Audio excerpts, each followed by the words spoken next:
I marvel at it all, but I don't think much about it. It doesn't mean anything to me. The second day I was at Rudy's house in New York, this was in 1971, I was 23, maybe 22. And I'm sitting there, it's after class, close our eyes, Rudy's left the room.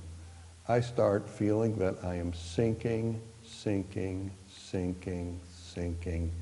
And as I'm having this sinking feeling, in my mind, I start to see that I am sinking down into a very deep cave in the earth.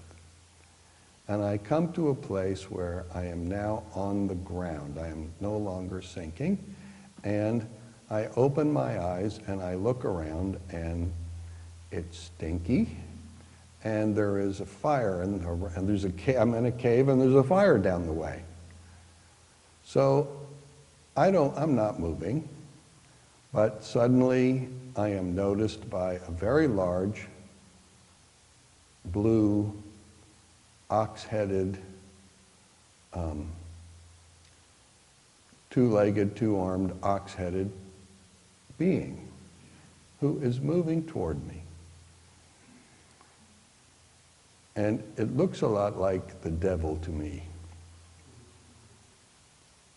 Not completely, but a lot like. And I start thinking, holy shit, what did I do to deserve this? Well, so I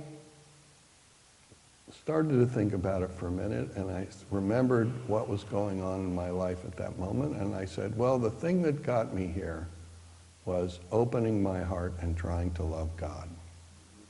And so that's what I am committed to continuing to do. And as I opened my heart, and I tried to encompass this crazy blue thing that was coming at me in the flow of love that was going on in me, I started floating up and up and up and up and up until a ball of light in the middle of my head exploded and I passed out.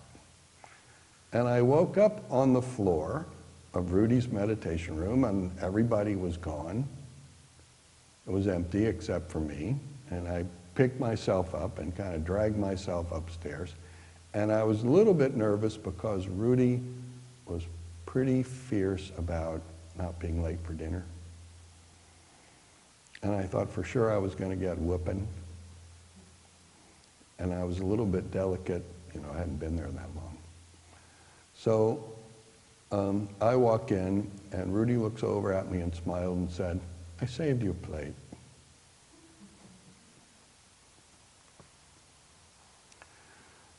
So, and I still don't know what to think about that, and what I would say is, open your heart to all your experiences. Some will be beautiful. Hopefully all for you will be beautiful. But then occasionally something intense might happen. Open your heart to that too. And, don't try to figure out anything, because there's nothing to figure out. Anything you ever need to know, you ever really need to know, will come to you if your heart is open. And if you're trying to figure it out in your head, you'll never find it in a million years anyway. So.